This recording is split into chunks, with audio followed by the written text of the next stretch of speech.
Hola amigos de las redes, me da mucho gusto saludarlos y sobre todo en este primer programa de Catleya, tu esencia ambiental. Yo soy José Iván Fernández Galván, embajador de Catleya, y me acompaña... Hola, ¿qué tal? Mi nombre es Marisol Romero. Esencialmente Catleya es un proyecto profesional formado con un equipo de trabajo especializado que brinda asesorías en materia técnico y legal. Estas asesorías es todo un acompañamiento que tiene una persona interesada en obtener alguna autorización, pero además este espacio nos gustaría poder compartir con ustedes temas de interés actual en materia de medio ambiente y sobre todo poderles hacer propuestas de cómo podemos participar. Gracias por escucharnos. Sí, como bien lo dice, licenciada, queremos que este programa sea una participación activa, una participación propositiva, pero también hablar de la problemática ambiental del estado de Morelos para saber desde casa, a través de las redes, qué está sucediendo y poder hacer algunas acciones desde lo local para poder beneficiar a nuestro estado en materia ambiental. Así es, justamente estamos por celebrar una festividad muy importante a nivel mundial, que es el Día Mundial del Medio Ambiente, y Catleya está interesado en compartir estos temas, poderles compartir desde nuestra experiencia cómo vemos esta problemática, pero también de forma propositiva. Sí, en efecto, este 5 de junio se celebra el Día Mundial del Medio Ambiente, ya 48 años desde que las Naciones Unidas determinaron este día como especial en materia ambiental. Yo lo comento siempre, el 10 de mayo, por ejemplo, tiene 100 años desde que se creó ese día, y que no sea a veces como sucede, que el 10 de mayo es el día que festejamos a la mamá, el día que le llevamos mariachis, claro, el día que le llevamos regalos, que la consentimos, que la hacemos sentir bien. Y todo el resto del año ni le hacemos caso, la mortificamos, etcétera. Que no sea así. Es una labor de todos los días. Exactamente, el Día del Medio Ambiente tiene que ser eso. Ahorita se celebra todo el mes el medio ambiente, sin embargo, creo que tenemos que tener en la cabeza todos que es no la festividad este mes, de este día 5 de junio, sino que todos los días hagamos cosas por nuestro entorno. Claro, y nos lo exige hoy el mundo, nuestro entorno. Cada vez hay mayor información y difusión sobre el cuidado del medio ambiente, y esta difusión justamente está surgiendo porque estamos viendo problemáticas o porque estamos viendo un avance muy grande en la contaminación, en el deterioro ambiental. Entonces, justamente lo que dice ese ingeniero es, no nada más es una festividad, no nada más es llevar a cabo ciertas actividades durante un mes o solamente cercanos al día del festejo, sino involucrarnos, crear hábitos. Exacto. Y que estos hábitos los podamos transmitir pues a nuestras comunidades, a nuestra familia, a nuestro entorno, y que sean ya hábitos constantes, ¿no? Que realmente se reflejen en el tema del cuidado. Sí, sobre todo en las generaciones que vienen. Yo estoy muy claro, las generaciones nuevas ya traen una conciencia ambiental, ya la educación ambiental está siendo no una moda, ya está siendo una necesidad, y los niños ya vienen con esa educación, con esa formación, y me da mucho gusto. Lo platico siempre. Recuerdo cuando niño, los amigos y demás veíamos en un laguito una rana, que todavía había ranas y laguitos que disfrutar en el estado de Morelos, y a buscar la piedra a ver quién le daba la rana. Hoy no, hoy los niños sobre todo empiezan, es una ranita, que come, su casita, vamos a hacer una casita, inclusive se la quieren llevar a la casa para cuidarlo y defenderlo de los depredadores. Entonces ya se ve esa cultura y nos da mucho gusto, y esta serie de programas que vamos a hacer es para eso, para difundir la problemática, pero también ver qué podemos hacer por nuestro entorno aquí en el estado de Morelos. Y bienvenidos, muchas gracias licenciada por ser parte de este equipo, por ser embajadora también de CATEYA, y quien se quiera sumar, pues bienvenidos.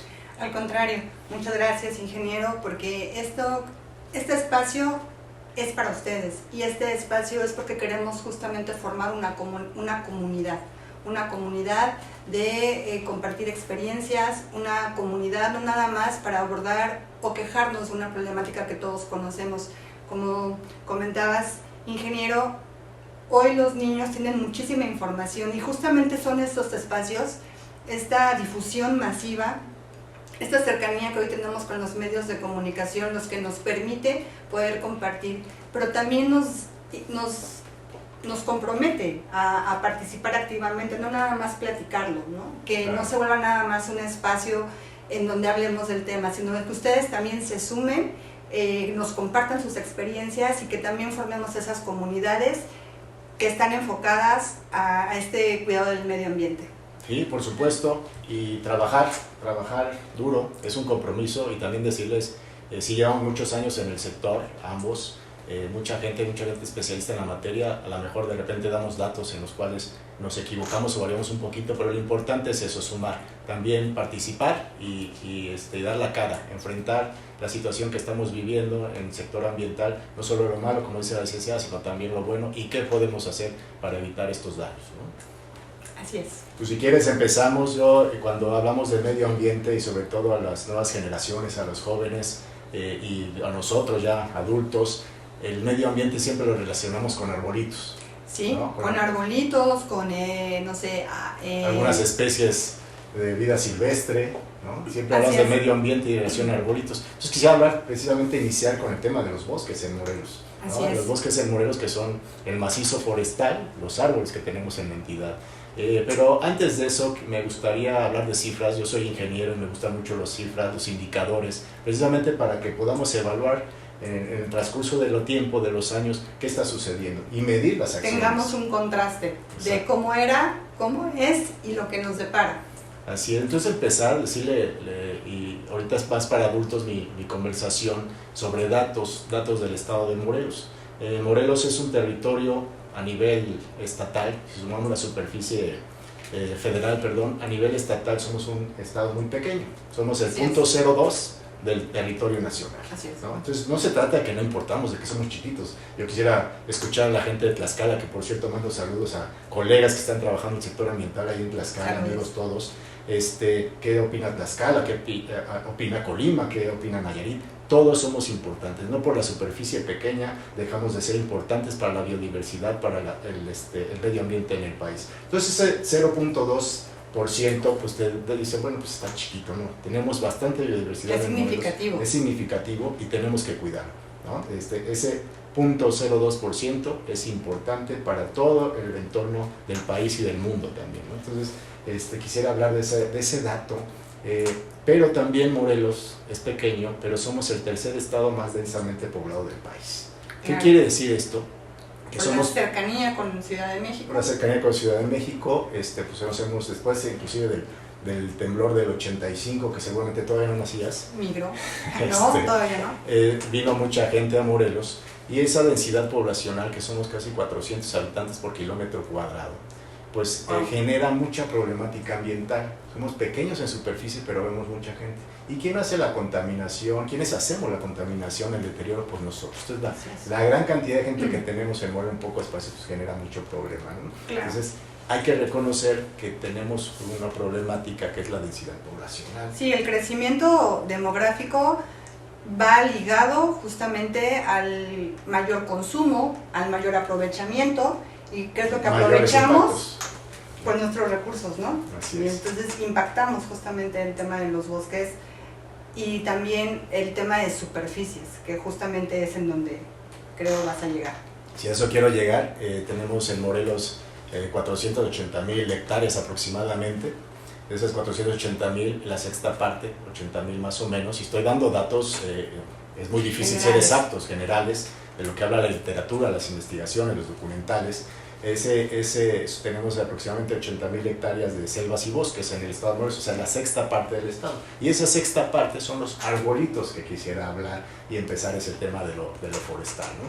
Entonces, partiendo de ahí, de esa cantidad de árboles, decirles que hay más selva baja caducifolia en la parte sobre todo sur, en donde está por ejemplo el Yautepec, Tlaltizapán, lo que es la Sierra de Huautla, quienes conocen el estado de Morelos. Es esa selva que la característica que tiene es que tira sus hojas en época de secas, en época de estiaje. No sé si las relacionas. La que acaba de terminar. Exactamente, y ahorita van a empezar con las lluvias a sacar sus nuevos retoños. Es un espectáculo, es un mosaico increíble el tener esa vegetación aquí en el estado de Morelos. La coloración es lo que la define a lo lejos, podemos identificarla como en tonos sepias, cafés, verdes, y ahorita amarillos. Con la temporada de lluvia va a empezar a modificarse esa coloración, ¿no? En los cerros. Entonces más o menos 60,000 hectáreas de esa vegetación la que más tenemos en el estado de Morelos, y 20,000 hectáreas de bosque de pino encino, que lo ubicas perfectamente cuando vamos a lagunas de Zempoala, la zona de Totolapan, Tetela del Volcán, Atlatlaucan, ¿no? La zona norte del estado de Morelos, tenemos pino encino. Entonces son diferentes problemáticas, son diferentes situaciones y necesidades de la gente para consumir los productos maderables. El aprovechamiento va a cambiar en una zona en la que es selva baja que en la que es bosque. Por supuesto. Entonces, de ahí tenemos que platicar. Son diferentes problemáticas y son diferentes soluciones o acciones que tienen que hacer. Claro. Hay muchas acciones que generalmente se habla de la tala clandestina, la deforestación por tala clandestina, y no solamente las maderas, los productos maderables que son bosque de pino encino, sino también selva baja caducifolia, se tala mucho para consumo humano, para la leña, comunidades que todavía consumen leña para postear y cercar terrenos, se ocupa mucho de tipo de leña, entonces también hay una tala importante en el estado de Morelos. Pero bueno, hay dependencias que se encargan de vigilar, como de regular, como la Semarnat, como la Profepa, la parte punitiva o coercitiva, en la que pues regulan este aprovechamiento. Claro, pero también todo esto tiene un antecedente. Con los años y con la experiencia y el haber participado en estas dependencias, en estas instituciones, no podemos dejar de lado el tema legal, ¿no? Hay todo un marco jurídico y toda una historia de este aprovechamiento de estos bienes. El tema del aprovechamiento del bosque se encuentra regulado, incluso previo a la ley que hoy nos rige, a la Ley General del Equilibrio Ecológico, hubo una ley forestal, que esta ley forestal era la que el Estado permitía que los particulares pudieran tener el aprovechamiento de estos espacios que tenían vegetación o que tienen bosque para un consumo personal, y desde ahí lo empieza a regular, ¿no? Y en el devenir histórico del país, pues obviamente toda la normatividad tiene que evolucionar porque la problemática aumenta, las necesidades aumentan y es necesario regular todas estas actividades. Entonces, si bien está permitido el aprovechamiento, no es que esté prohibido meterse a esas áreas, y recordemos que también originalmente todo lo que son tierra y agua es de la nación, pero es justamente la nación quien le puede dar esa utilidad privada, ¿no? a los ejidos, a las comunidades. Y es este control el que tendríamos que observar más de cerca. Sí, obviamente está regulada el aprovechamiento forestal por estas dependencias, inclusive hay vinculación entre el Estado y el municipio para participar en esta regulación, y sobre todo para ejidos y comunidades, dueños y poseedores del bosque. Sin embargo, cuando se habla de tala clandestina es aquellos que no están regulares, claro, ¿no? No están regulares y sacan la en madera, zonas no permitidas como áreas naturales protegidas, o que aprovechan más de lo que le tienen en una autorización o sin autorización. ¿no? Entonces, ese es el problema. Y siempre hablamos del problema que existe, pero ¿qué hacemos nosotros desde casa como individuos que no somos hoy autoridad, que no tenemos esa atribución? Pues, ¿qué hacer? ¿No? Platicaba con la licenciada el otro día, ¿qué hacemos? ¿Qué podemos recomendar? Pues decirles que tenemos que evitar como ciudadanos la extracción de algunos recursos forestales. Sé que es muy bonita la Navidad, que es un símbolo que respeto mucho, un tema que tenemos que seguir, que es una tradición. Sin embargo, eso de ir a cortar arbolitos para poner tu árbol de Navidad en zonas donde no hay permiso, donde no hay una autorización, donde no hay regulación. Hay lugares autorizados, pero justamente estos sitios autorizados en donde sí la producción de estas especies, de estos árboles, está regulada. Hay condicionantes ambientales, ¿no? Que es si una persona interesada acude a la autoridad, en este caso a Semarnat, y le dice, oye, yo me quiero dedicar a la venta, producción y venta de árboles de Navidad en este espacio. Si el espacio es idóneo, cumple con las condiciones y cumple con lo que la normatividad le permite, se le puede dar la autorización, pero también lo va a obligar, ¿no? Ese poder de usar te va a dar obligaciones, y esa obligación va a estar aparejada a, dentro de este espacio, si tú aprovechas tantos árboles, tienes que regresar esa cantidad o más, ¿no? Para que haya ese equilibrio. Exactamente. Y el irse a cortar un árbol a cualquier zona en donde no esté regulado o que no esté permitido es justamente lo que nosotros como ciudadanos propiciamos, y hoy tendríamos que evitarlo. Ahora les doy una recomendación. Yo soy ingeniero hortícola, especialista en plantas. Esos arbolitos, esos pequeños arbolitos que son jóvenes, que cortamos en época decembrina, no tienen esa vida de arancel. Vida de arancel significa como las especies que son cultivadas ya bajo un control. Son especies especiales para que te duren en la casa verdes durante toda la etapa navideña.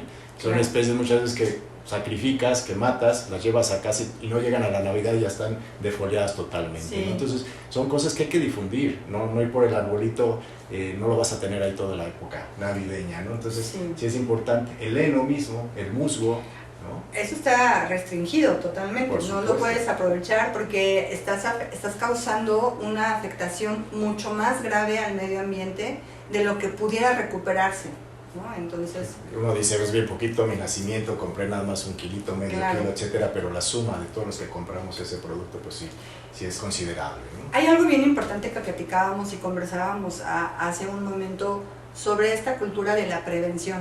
Si bien hay instancias que autorizan, también hay instancias que sancionan justamente la falta de cumplimiento o de observancia de la ley. Pero nosotros decíamos, ¿por qué teníamos que llegar hasta la consecuencia, hasta el castigo? ¿Por qué no desde antes? ¿Por qué no tomamos esta conciencia y esta decisión de participar activamente, de no hacer cosas que sabemos que primero están prohibidas, pero aparte estamos lesionando algo que al final nos va a repercutir, que es nuestro entorno, ¿no? Es como, ¿qué necesidad de llegar a la sanción si podemos prevenir, cuando podemos como evitarlo? Personas de manera independiente? Sí, claro, de eso se trata. La problemática está identificada, pero la problemática la generamos los individuos. Y otro tema en forestal no solamente son los árboles, ¿no? Hay una gran cantidad de biodiversidad, pero sobre todo la problemática en Morelos tiene una alta producción de planta de ornato. Somos uno de los principales productores de planta de ornato del país, ¿no? Por el clima, la temperatura del agua, ¿no?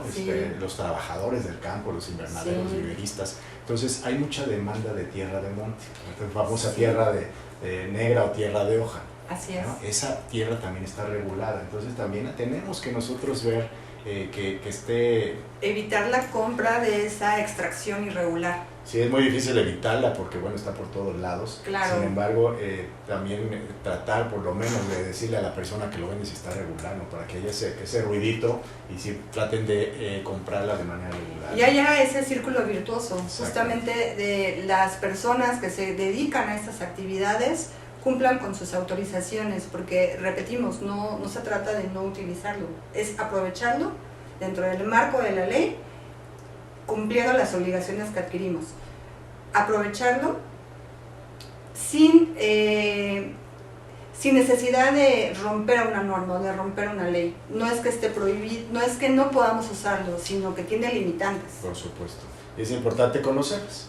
Así es. Y bueno, también hablar del cambio de uso de suelo. El cambio de uso de suelo forestal decir, bueno, ¿qué es eso? Es un término ya muy de técnicos, muy de dependencias, pero el cambio de uso de suelo es quitarle esa vocación forestal, quitar los árboles para hacer otra cosa en ese espacio, en esas superficies. Lo quitas, ¿para qué quitan los árboles? Bueno, vamos para llevarte los arbolitos de Navidad que comentamos. Claro. Bueno, hay datos, investigaciones, y por eso hablo de cifras, pero con mucha cautela, porque puede ser discrepante en algunos autores, algunos investigadores, pero hay datos por lo menos de 10 años, ¿no?, que van midiendo superficies y se habla de que en un año, al menos, la cobertura de zona agrícola sube 150 hectáreas al año. Es decir, se corta selva baja caducifolia o en algunos casos bosque. Se induce. Para la agricultura o la ganadería. O la ganadería. ¿No?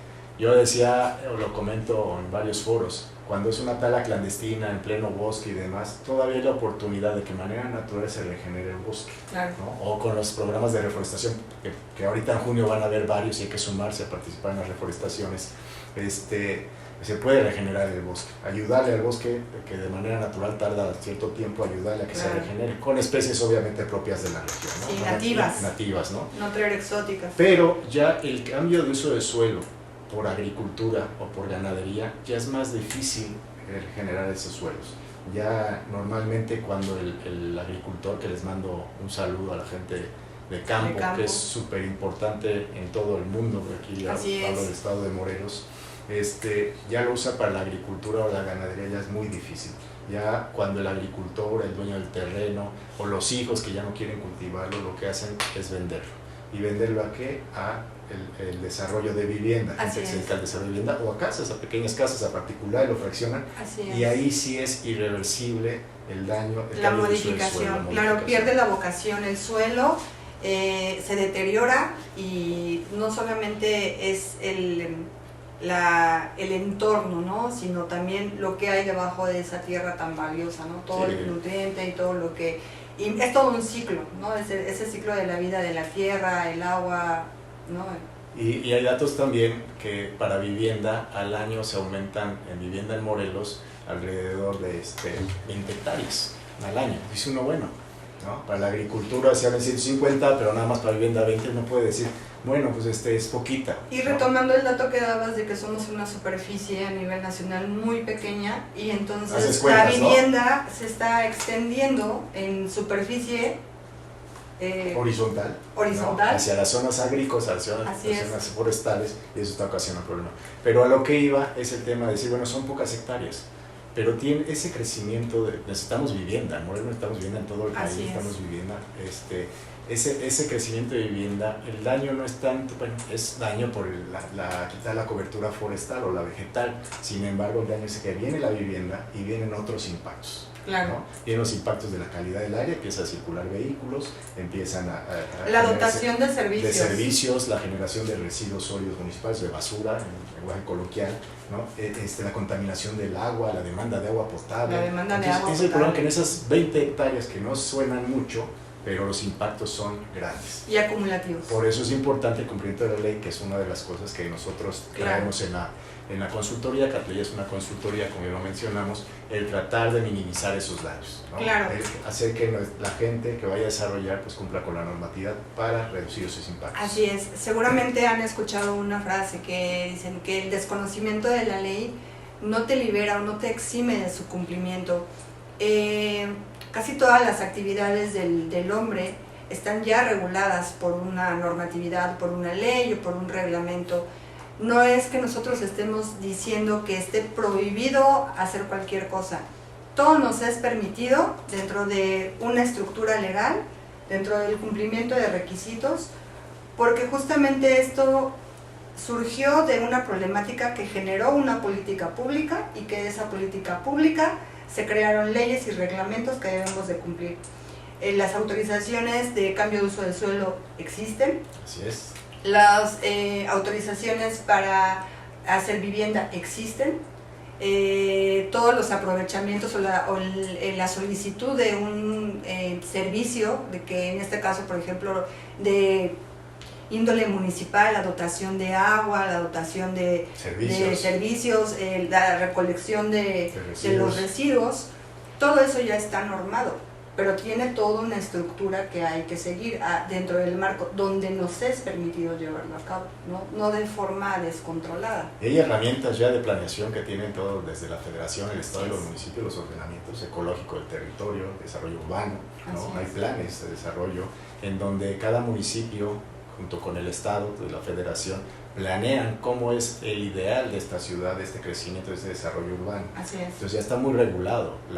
Volvemos al tema, lo malo es que luego nos saltamos esa autorización o queremos pedir perdón, ¿no? O nos rebasa, ¿no? Nos rebasa el tiempo en el sentido de que si bien ya hay instrumentos, a veces estos instrumentos requieren de una actualización porque hay un crecimiento acelerado de la población.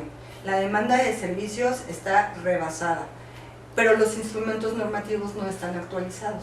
Exactamente. Entonces, a veces la necesidad que tenemos de una autorización ya ni siquiera se encuentra regulada como se debería, ¿no? Y nos excedemos en ese uso y aprovechamiento de nuestro capital natural, de nuestros recursos naturales. Y no se trata de sobreregular el Estado, o sea, ¿no? y estas actividades. Hay regulación ya, y de repente estamos queriendo hacer nuevas leyes, más estrictas y todo, cuando ni siquiera estamos aplicando las básicas, por decirlo de alguna manera, no soy abogado, pero las básicas, y queremos sobreregular. Así es. Cuando inclusive, es importante decirlo, y tuve la oportunidad de trabajar en dependencias punitivas, coercitivas, la Profepa, trabajar de la mano con la Propaem, en donde la capacidad instalada de las dependencias es muy poca. Entonces necesitamos mucho de la participación ciudadana.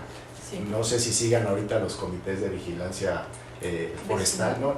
Bueno, sin algo en seguridad pública, sí, pero forestal, había comités de vigilancia forestal donde había casetas de monitoreo contra incendios forestales, había recorridos con autoridades, no sé si sigue, y también tiene que ver mucho el presupuesto. Claro. A veces hablamos de que hay mucho dinero en gobierno, pero y corrupción, sí, pues, por supuesto es un tema que está de moda y que se sabe y que hay antiguo, un estigma, si no, es muy antiguo. Sin embargo, toda dependencia necesita presupuesto. Claro. Ahorita los recortes presupuestales en las dependencias importantes del cuidado del medio ambiente, los recortes presupuestales en la CONAFOR, en la CONAM, a nivel federal, en la Semarnat, pues eso hace que la capacidad instalada de la gente se reduzca. Claro. Y estas autorizaciones de que estás hablando se vuelvan engorrosas, se tarden más, y la gente que sí quiere cumplir, pues se desespera. Y que se queden en papel, ¿no? Porque también en nuestra experiencia, no nada más en el servicio público,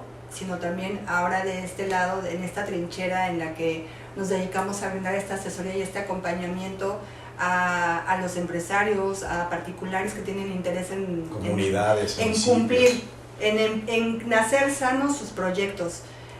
Muchas de las veces viven todo su proceso, a veces un poquito con tropiezos, justamente porque la capacidad instalada en las dependencias pues es corta, y al final se logra. ¿Y qué pasa después? Ya tienes tu autorización, tu papel, y te dicen, adelante, lleva a cabo tu proyecto. Pero hemos coincidido en que el proyecto es eso, es una idea, es una intención, es un papel, es un estudio plasmado, pero después, ¿qué pasa cuando te dicen, adelante, arráncalo? No hay seguimiento. Ese es un tema súper interesante.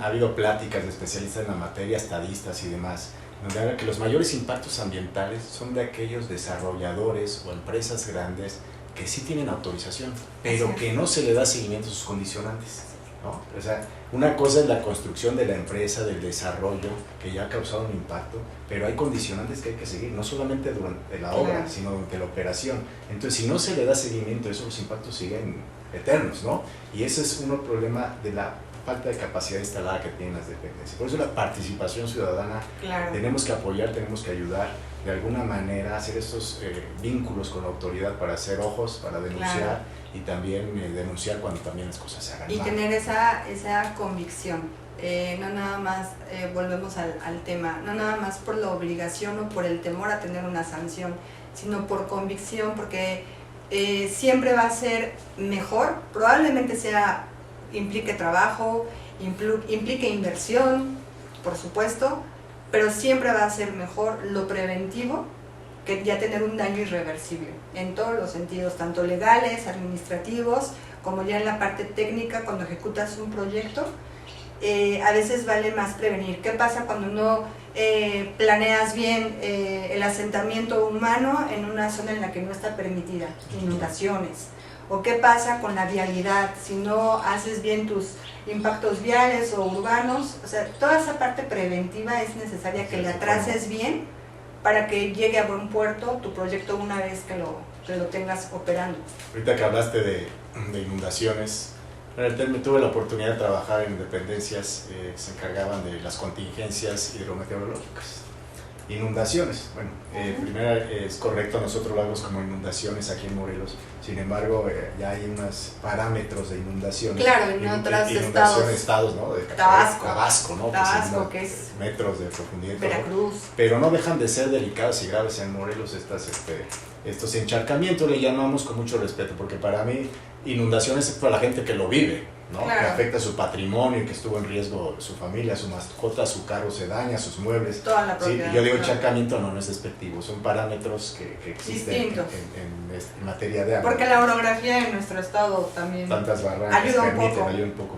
Pero bueno, abordar ese tema de las lluvias ahorita que vamos a empezar las lluvias, precisamente de qué podemos hacer para evitar esos encharcamientos. Y hay colonias bien detectadas, en Zacatepec, en mismo Jiutepec, en Cuernavaca, Yautepec, cuando se inunda el río Yautepec, sí, se desborda y son tragedias que suceden, inclusive pérdidas de vida humana. ¿Qué podemos hacer? Pues hay un tema de la basura. Residuos, ¿no? Residuos, ¿no? Vamos a ver el tema de residuos, que todo va de la mano. No solamente residuos en las ciudades, también residuos en el campo.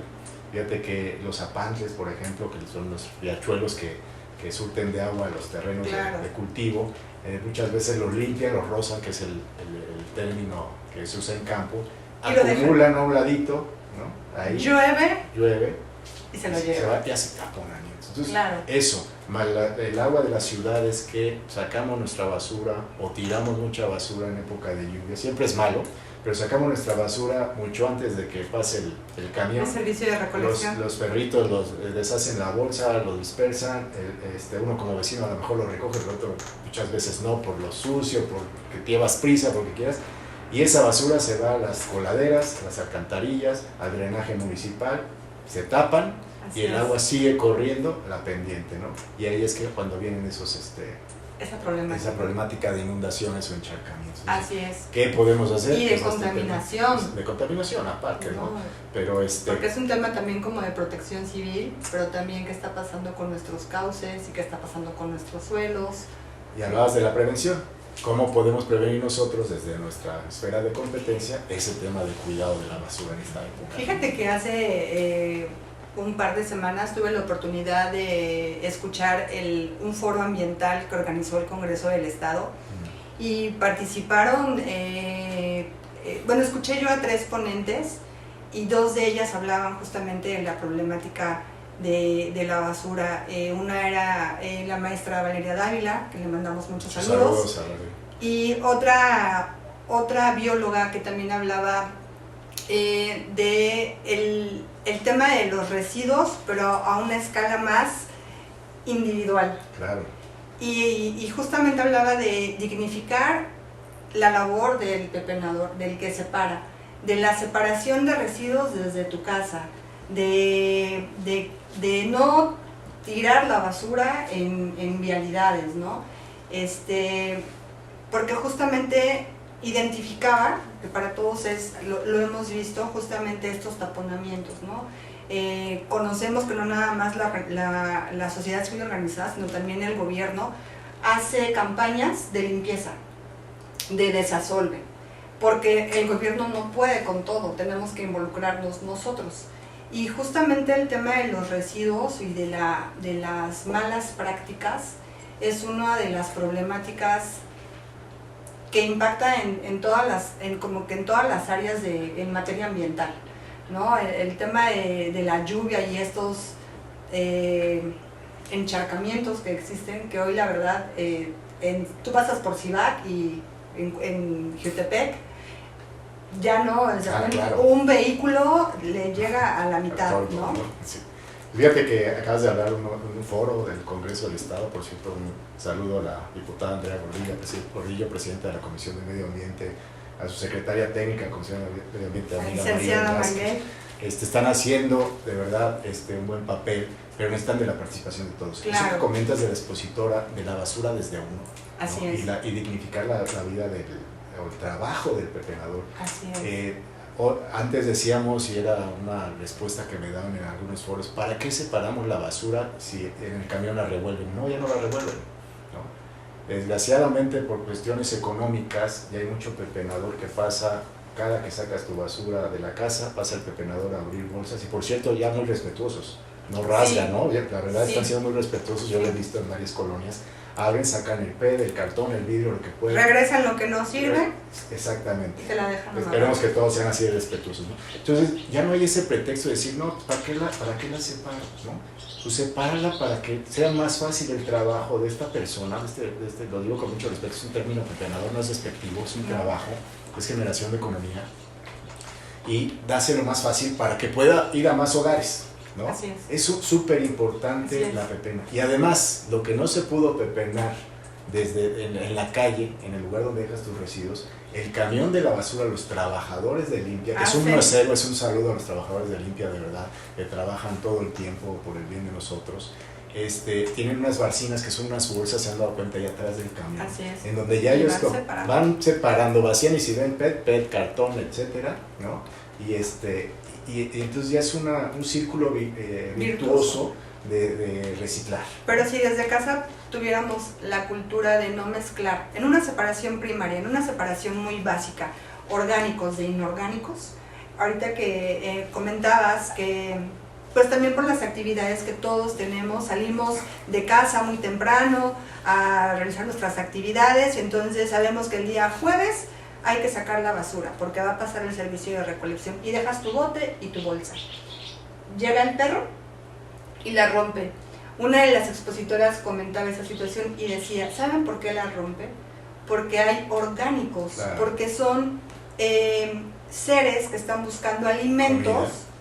Y que solamente los orgánicos, si tú sacas separada las latas, el PET, el cartón y lo que es la basura mezclada, no sé, desechos sanitarios, podríamos decir, probablemente el perro los ignore, pero como tienen esa capacidad olfativa, van a identificar que hay alimento y van a romper la bolsa. Lo que sea orgánico lo tienes que tratar de forma distinta, y probablemente si tienes un espacio de jardín o macetas, tal vez lo puedas ocupar ahí, ¿no?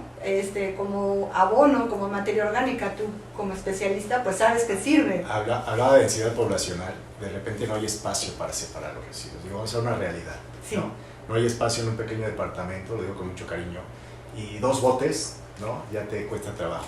El tema de papá y mamá ocupado, quién saca la basura, quién nos separa, la prisa, y quién es orgánico o inorgánico, pero quienes tengamos espacio, quien podamos, ¿no? Quien tengamos esa conciencia, hagámoslo. Una aportación de luego buscamos un pretexto todos. Para no hacerlo, ¿no? Claro. Pero tenemos que tener esa conciencia. Eso se trata, este tipo de videos, de programas que queremos difundir, de que por conciencia en que si podemos, hagámoslo. Separámonos, como dices tú, la basura de una forma primaria. Y una recomendación, de verdad, quienes hemos estado en los rellenos sanitarios, tiraderos a cielo abierto, en donde llega el camión, voltea, vacía el camión de basura, de residuos sólidos, allá hay 20, 30 gente buscando qué sacar. Claro. Cae el camión, es impresionante. A veces deberíamos saber si en estos videos ponemos alguna imagen en donde niños, gente de la tercera edad, ¿no? Buscando la lata, el PET, el cartón, claro. En esos montones. Es triste, pero es importante comentar lo que sucede ahí. Y entonces ellos van y compiten entre ellos, claro. Porque eso lo venden. Claro. Y no creen que el camión de basura que viene los va a esperar a que saquen y para valorizar todo o venderlo, ¿no? Así es. Les echan el otro montón encima y siguen buscando. Entonces a lo que voy es que por favor, si en casa, una recomendación, una sugerencia, se rompe un vaso, un plato, un espejo, sí. La pecera, la copa. Algo, ¿no?, que ponga en riesgo. Lo que nunca se rompe es el envase de caguama, ¿verdad? Pero no, ese sí lo cuidan mucho. Pero lo que se rompa, lo que sea cristales, navajas, punzocortantes, cosas, no los echen al bote de la basura y los revuelvan. No. Si van a tirar vidrios, una cajita envuelta, si pueden pónganle peligro, una calavera, vidrio, porque de verdad hay muchos accidentes ahí en esa, al final de esta cadena donde se corta la gente. Imagínenselos en esa situación tan insalubre que es un basurero, cortados, ¿no? De un dedo y demás. Entonces estamos poniendo también en riesgo. Entonces por una irresponsabilidad de nosotros, ahora que ya lo sabemos, ya es irresponsabilidad, porque a lo mejor ni nos lo imaginamos qué sucede allá. Claro. La verdad que se los platico, que de verdad ojalá podamos pasar en algún momento alguna imagen de esa, ya se vuelve una irresponsabilidad porque estás sabiendo lo que puedes ocasionar y no lo evitas. Entonces tratar de dignificar el trabajo del pepenador. Es una fuente de empleo digna y que merece reconocimiento. Y voy un poquito a las leyes en ese tema que tú como especialista en derecho ambiental, te has formado en esto. Hay una sobreregulación de repente con el tema de los microgeneradores, los que recolectan. Si quieren regular, tienen que dar informes y demás. Y los pequeños centros de acopio, yo creo que en la ley hablar con gente del Congreso, poder modificar esto, para en lugar de ponerles trabas, costos a esta gente que hace estos centros de acopio, poder estimular y difundir más, obviamente ordenados, en lugares donde se pueda, ¿sí? pero tenemos que darles esa oportunidad porque hacen un bastante beneficio al medio ambiente. Claro, y vuelves a tocar ese tema que es tan importante, la sobreregulación.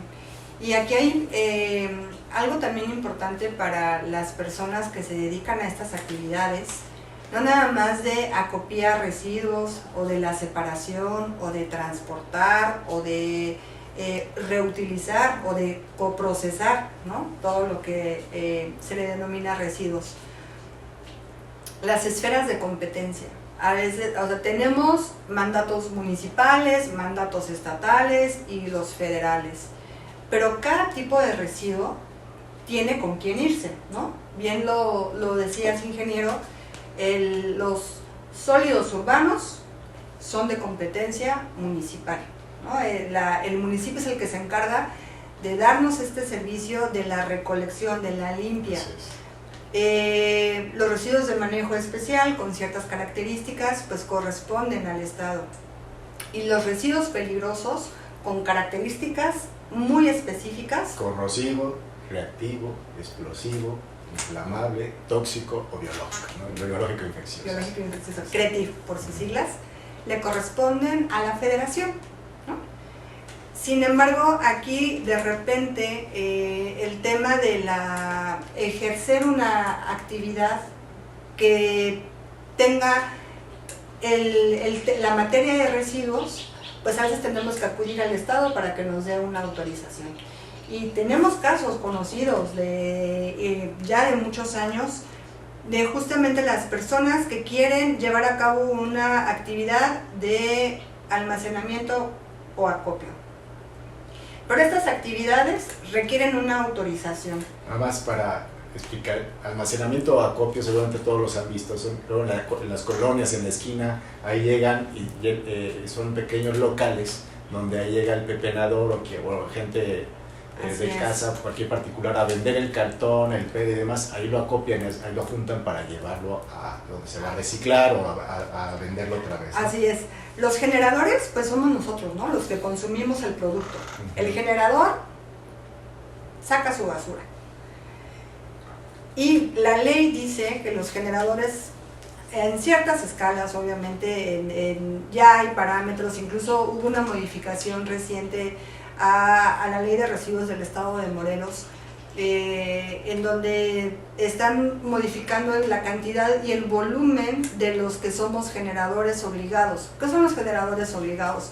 Son aquellos sujetos que tienen que cumplir con una autorización o que tienen que cumplir con un registro para informar este tipo de residuos que estamos sacando, ¿no?, de nuestro consumo diario. A cierto volumen corresponde registrarnos. Y se vuelve después un cuello de botella, porque quien se quiere dedicar a esta actividad no tiene esta posibilidad de ser regular. Sin embargo, sus actividades sí son benéficas para el medio ambiente.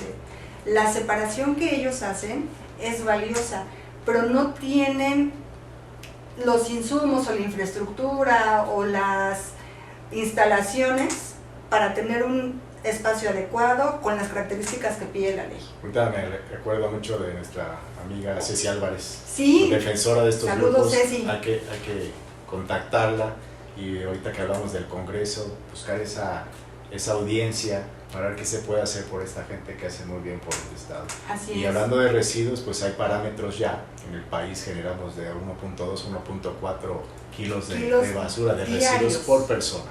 Pues imagínense, aquí en Morelos, un poquito más de 2 millones de habitantes, pues 2 millones de kilos de basura. ¿Y qué pasa con esa basura? ¿Qué pasa con esos residuos, no? En el mejor de los casos, pues son recolectados o barridos de las calles, transportados, que también el transporte tiene que estar regular, tiene que estar registrado en el caso del transporte, ante la Secretaría de Desarrollo Sustentable del Gobierno del Estado de Morelos, y después una disposición final adecuada. Pero desgraciadamente en Morelos nada más hay 2 rellenos sanitarios que cumplen con la normatividad, que tienen sus autorizaciones. Uno está en Cuautla, en La Perseverancia, y otro está aquí en Cuernavaca, en el municipio de Cuernavaca, que es Loma Mejía. Entonces, vean las distancias de uno a otro. Entonces, ¿qué pasa con los que están más distantes? Pues les cuesta muy caro el servicio, claro. Su presupuesto municipal no les da para tanto, porque hay prioridad, obviamente se entiende, en materia de seguridad, ¿no? De salud, de educación, y de repente ese manejo de los residuos no está bien dado. Entonces, claro. Hay ya, por todo sabido, tiraderos a cielo abierto, o algunos rellenos sanitarios o tiraderos a cielo abierto municipales. Entonces tiene que empezar a ver o claro. seguir con esas estrategias de gestión integral de residuos. Exactamente. Para poder hacer ese círculo virtuoso de que tanto hablamos. Exactamente, lo acabas de decir, la gestión integral de residuos, el espíritu del legislador y la intención o esa finalidad que tiene la ley de residuos es justamente un adecuado manejo de los residuos, de decirnos cómo. Pero también la misma ley habla de una participación y de una corresponsabilidad. No nada más es el gobierno, también es la iniciativa privada y la sociedad. Entonces, el cumplimiento de la ley pues es así, a rajatabla, se tiene que cumplir. Sin embargo, los mecanismos podrían ser más amigables, ¿no? Que estas políticas públicas que fueron propuestas por la identificación de un problema se tradujeron en una ley, pero que esta ley sea de cumplimiento accesible, ya sea en cualquier instancia, en el municipio, en el estado o en la federación, pero que tengamos esta posibilidad de acercarnos. Los casos que conocemos, como esta amiga Ceci que se dedica a regular y acompañarlos y asesorarlos, a veces se topa con cada problemática porque no alcanza a cumplir ciertos requisitos, ¿no? Que si bien ellos quieren cumplir con la ley, no pueden acercarse, no tienen como ese acceso a la gestión ambiental, ¿no? Entonces sí sería importante desmenuzar cada uno de los temas en las instancias correspondientes. Y vuelvo, licenciada, al tema de los datos, de 1.2 a 1.4 de kilos diarios que generamos. Pues vamos a empezar ya, ¿no? Ya tomar esa decisión de cambiar hábitos de consumo, ¿no? Tratar de evitar comprar productos que vienen en pacas que no tiene caso. Ya salieron iniciativas de reducir el uso de plásticos de un solo uso, un logro que la sociedad organizada, los ambientalistas amigos, todos han logrado con las instancias estatales, el Congreso del Estado en su momento. Pues es bueno, sin embargo hay que darle seguimiento. También hay que ver pros y contras de muchas cosas, pero sí hay que reducir la basura, los residuos desde casa, ¿no? Reducir es otra de las claves importantes. Hay mucha difusión sobre el tema de la valorización y el reciclado. Las 3 R's. En la primaria a nuestros hijos, es más, a nuestros hijos, porque a mí no. No, pero ya lo conocemos, ya es difundido este tema de las famosas 3 R's. Y la primera R no es reciclar, que es la más común, es reducir, es justamente que nuestros hábitos de consumo se modifiquen. Hace un par de años tuvimos la oportunidad de capacitarnos y especializarnos en materia de residuos. Ya abordamos un concepto que hoy cada vez se está sonando más, que es la obsolescencia programada. La durabilidad de las cosas cada vez es menor y cada vez queremos más cosas o más actuales o más modernas. Y la mercadotecnia, ¿no? Y las empresas en esta carrera de mejorar la tecnología o de mejorar los insumos o los servicios y todas estas cosas que las utilizamos y que las consumimos, ya no nada más les dan una vida útil muy corta con la finalidad de que consumamos más, ¿no? Antes nos duraban más las cosas, recuerdo, y ahora en estas nuevas generaciones hay un consumo desmedido. Entonces también es un poquito como de nuevamente interiorizar y convencernos que ese consumo desmedido, esas prácticas están acumulando cada vez más residuos. Si la estadística es de 1.1 a 1.2 kilogramos diarios por persona, pues próximamente nos va a rebasar, ya no vamos a tener dónde disponerla, dónde tratarla, dónde manejarla. Sí, y ya está pasando a nivel internacional esa moda o esa acción de enterrar la basura, ¿no? Enterrar los residuos. Ya se está separando la basura, pues hay que separarla más. Claro. Y ya hay también normatividad internacional que está obligando a usar los residuos para otra cosa, ¿no? Claro. Y en este caso son los combustibles derivados de residuos. Y hay países que están comprando la basura para usarla de combustible para sus procesos industriales, ¿no? Entonces, tenemos que buscar en algún momento que Morelos, el país, llegue a eso. O sea, ahorita es como una plática, es como estamos viendo otros países, pero el medio ambiente y la normatividad ambiental nos va a llegar. Entonces tenemos que irnos preparando a la separación, a mejorar nuestros hábitos de consumo, un consumo responsable. Entonces ir formando estas generaciones ya para cuando llegue el tema de a fuerza y que nos sancione, ¿no? Claro. Que es lo que y cuando ya no sea posible, ¿no? Vivir, coexistir, ¿no? en nuestro planeta, en nuestro estado. Justamente otra de las cosas que mencionaste me recuerda un tema que también en los últimos años hemos escuchado, que es la economía circular. Economía circular. Que justamente es valorizar, es volver a darle un valor a las cosas que creemos que ya son desecho. Es la producción, sí, pero también su reutilización, ¿no? Que ya no tengamos más aprovechamientos, porque para dotarnos de todos estos insumos necesitamos ocupar los componentes ambientales. Necesitamos agua, necesitamos espacios, generamos residuos, hacemos emisiones, ¿no? a la atmósfera, una serie de actividades que impactan a todos los factores ambientales.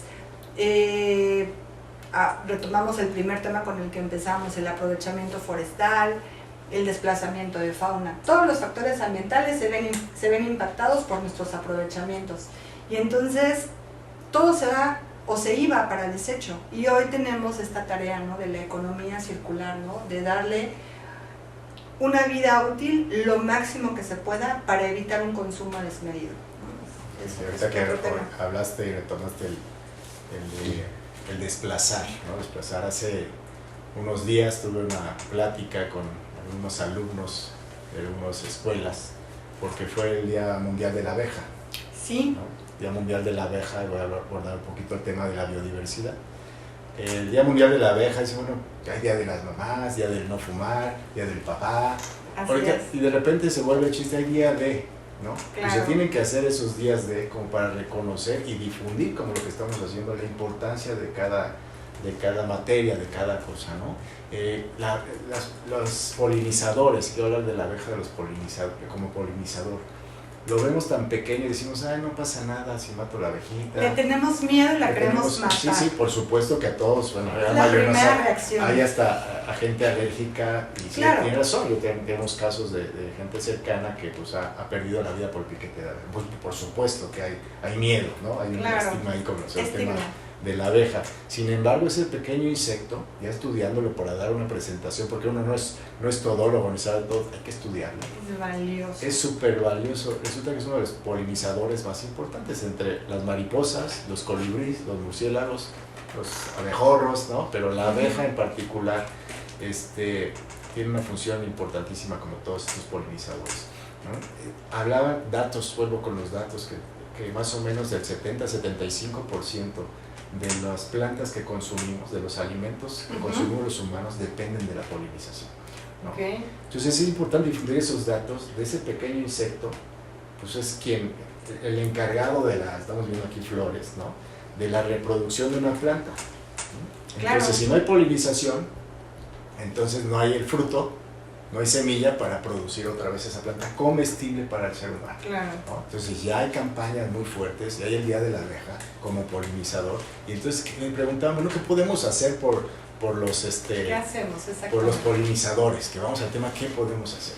Ya inclusive la normatividad y algunas autorizaciones municipales, me da gusto ver que ponen ahí como condicionante a quien desarrolla, a quien construye, poner su jardín de polinizadores.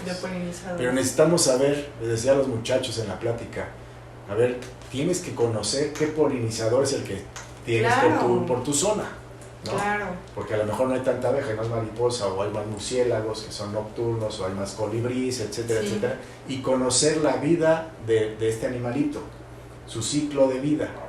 Les decía de las abejas, a ver, ¿Qué usa de la planta la abeja? Claro. No, pues la pura flor. Okay. ¿No? Porque ellos llegan a comer néctar, revuelto con polen, ¿no? Que es el que se le llama propóleo, y entonces eso es lo que ellas comen y ellos fabrican, se ocupan la flor. Pero entonces decir, oye, ¿qué tipo de flor beneficia a la abeja? Entonces se necesita conocimiento de difusión, sí, no cualquier planta ornamental que genere flor es el más benéfico para la abeja. Entonces hay que difundirlo en la educación ambiental. Básico. Sí. Sobre todo porque a veces nos gusta una plantita por la flor, por el color, por lo exótica, pero no necesariamente va a ser la idónea o la propicia para fomentar que haya polinización, ¿no? Y nuevamente hay un desplazamiento, hay un ahuyentamiento de todo lo que necesitamos hoy justamente para que se reproduzca, ¿no? Se regenere, que es lo que hoy necesitamos, una regeneración de nuestro medio ambiente. Así es. Y por desconocimiento. Nos falta tal vez un poquito de difusión, llevar esto a las escuelas, de verdad que hoy las generaciones, los chiquitos, conocen tanta información del cuidado del medio ambiente.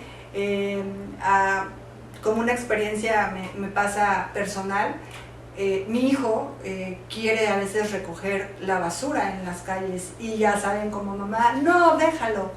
Pero imagínense si yo le permitiera que cada que va por la calle vaya llevándose la basurita que se va encontrando, ¿no? Pero a veces evitamos esas prácticas por supuesto, ¿qué tiene la basura? Si tiene algo que le puede hacer una infección cutánea, respirar, etcétera. Por supuesto que se entiende como papá, pero lo que hay que hacer yo creo es que enseñarlo a que no tire basura. Claro, ¿no? es educación, es sensibilizarlo con ese tema de lo que sea, ni siquiera el papelito, nada, ¿no? Así es. Entonces, pues bueno, ¿cómo hacer este tipo de beneficios a la biodiversidad? Primero respetando la biodiversidad, los animales, valorándola, ¿no? Sabiendo y estando conscientes que son parte de un sistema, que nosotros somos parte de ese sistema y dependemos de ellos dependen de nosotros de muchas cosas, entonces cuidarlos, ¿no? El tema de las abejitas, para cerrar el tema de las abejitas, de un pequeño insecto, les decía, hay que poner, sobre todo en época de secas, están buscando de tomar agua. Cada que ustedes y los jóvenes, sobre todo que van a algunos eventos y más, están tomando su Coca-Cola y llega perdón por la marca, el refresco, ahí llega la abejita, en las aguas de sabor, hay que tener los vitronol, las señoras están rodeadas de abejas, ellas tienen sed, toman agua, entonces algo desde casa en el jardín, poner un trastecito no muy profundo con una piedrita, un tronquito para que las abejas lleguen a tomar agua. Y se puedan posar en la piedra, ¿no? Que también eso es importante. Sí, pero no se ahogue, porque luego se ahogan las abejitas. Entonces buscar ese tipo de cosas, de acciones pequeñas que sumando pues dan muchos resultados en materia ambiental, ¿no? La conciencia ambiental y la educación ambiental. Así es. Pues bueno, licenciada, yo creo que por hoy ya abordaremos otros temas puntuales, particulares, sobre nuestro estado de Morelos, la problemática, cómo poder hacer algo, participar, la participación es fundamental. Sabemos que este tipo de programas, de videos, pues se prestan a veces a la crítica, pero no hay que tener miedo. Claro. Esa crítica que sea propositiva, invitar gente que nos hable de temas importantes en materia ambiental. Hay mucha gente que cada día se involucra más en estos temas tan importantes, que se especializan o que ya están aportando ese granito. Este espacio es justamente para eso, para las opiniones, para las aportaciones y sobre todo para que empecemos a crear esta cultura. Algo tenemos que hacer, no nada más es hablar de un tema, sino también invitarnos a que participamos de forma activa. Y eso es Catleya. Catleya, tu esencia ambiental, ¿no? La participación de todos ustedes. Nosotros, obviamente, nos interesa difundirlo, pero súmense, nos interesa más la participación de todos los sectores de la población. Bienvenidos. Ahorita hablamos de ciertas personas pues, que también hay que escucharlas, escuchar su opinión para saber qué hacer, ¿no? La comunicación. Y seguramente también las autoridades necesitan esto. Necesitan este tipo de opiniones para tomar decisiones y hacer políticas públicas que, bueno, a veces se toman decisiones no muy populares, pero son necesarias para el medio ambiente, ¿no? Entonces, pues, muchas gracias por escucharnos, por vernos y nos vemos la próxima. Y hazlo por ti y por Morelos. Gracias, hasta luego.